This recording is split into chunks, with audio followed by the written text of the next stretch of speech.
Y les cuento que hoy en el Día del Maestro, bueno, vamos a hablar con varios docentes Ajá. de aquella época que, bueno, que nos recuerden la educación.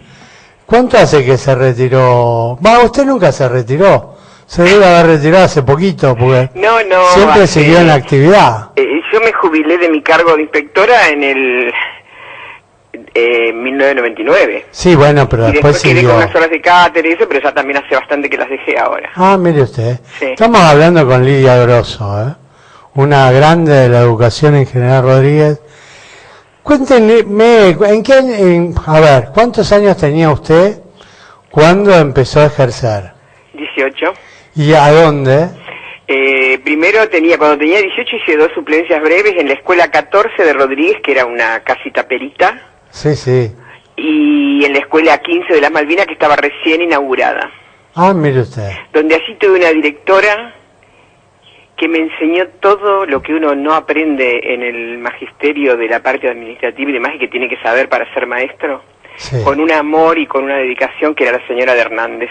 Mire usted, qué bueno, Lidia, y después de su primer cargo... Y después mi primer cargo por todo el año provisional fue en Moreno, en la escuela 16, que es una escuela que está en Paso del Rey, pero a la orilla del río, lejos del centro, que al año siguiente la tapó totalmente la inundación. Qué bárbaro. ¿Y cómo era dar clases en esa época? Y era muy diferente, porque bueno, los métodos y eso han ido cambiando. En los años que yo estuve en la docencia hubo cambios de programas y de currículum y demás, varios, ¿no? Sí. Pero era diferente la relación docente-alumno, docente-padre. Sí, era otro Era como mundo. un poco más, es decir, por ahí el docente era un poco más autoritario, por decirlo de alguna manera, pero también se preocupaba por llegar a cada alumno, por saber lo que le pasaba. O sea, no era una cuestión de autoritarismo, era como la sociedad veía todavía en esa época el docente era como la maestra era como la segunda madre y todas Sí, esas sí. cosas, ¿no? Que eso hoy ya no es Que más. eso no existe, y que bueno, en algún sentido está bien que no exista, pero en otro hemos llegado a un punto en que se hace muy difícil el trabajo en las escuelas, ¿no?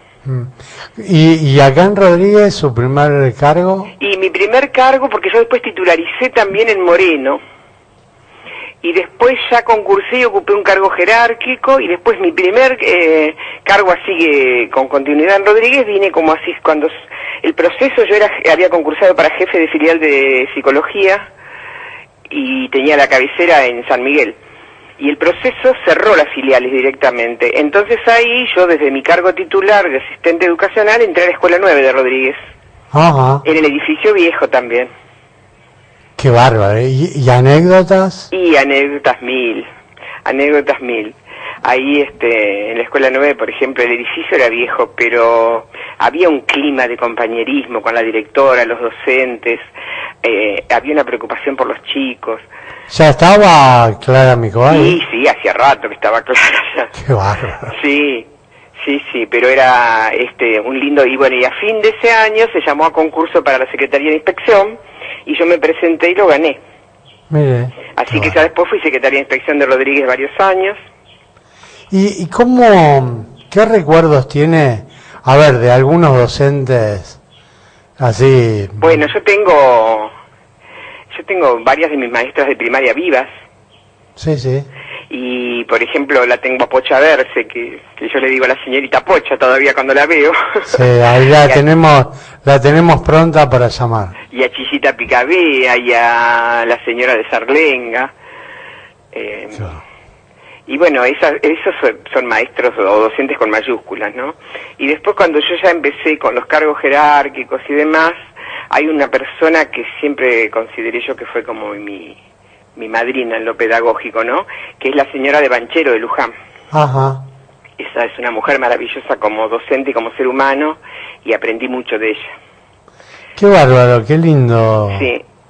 Ahora, Y bueno, la verdad que tuve la suerte de trabajar con mucha gente muy capacitada, de la cual aprendí y con la cual interactué. En la época de la filial esta que yo estaba en San Miguel, había una señora de Lonardi como jefe de primaria ahí en San Miguel, que era una auténtica maestra de nosotros, ¿no? De los inspectores y de los... Sí. ¿Qué fue el cambio? ¿Cambió la sociedad o cambió la educación? No, la sociedad cambia y vertiginosamente, ¿no? Usted fíjese qué valores tenemos hoy, qué valores teníamos ayer, cuando íbamos nosotros a la escuela, cuando iban mis hijos a la escuela, cómo va cambiando. Y la escuela no tiene otra que reflejar esos cambios, porque es parte de la sociedad. Además, la escuela es un lugar como donde todo lo que está atravesada por la vida social, política, económica y demás del lugar al que pertenece. Por lo tanto, tiene que pasar en la escuela o ser como un microclima, digamos, de lo más amplio de la sociedad, ¿no? Lidia, le agradezco estos minutos. Le deseo, una pronta recuperación, está media magullada. Sí. Pero bueno, no ha sido por un accidente, sino por la artrosis, que tuve que hacer un reemplazo de cadera. Pero bueno, estoy recuperándome y estoy tranqui. Bueno. Le mando un abrazo grande, y un gusto saludarla. Hasta luego. Hasta luego. Lidia Grosso, fue una de las mujeres que hizo época en la educación en General Rodríguez. Me volví a poner el temita musical.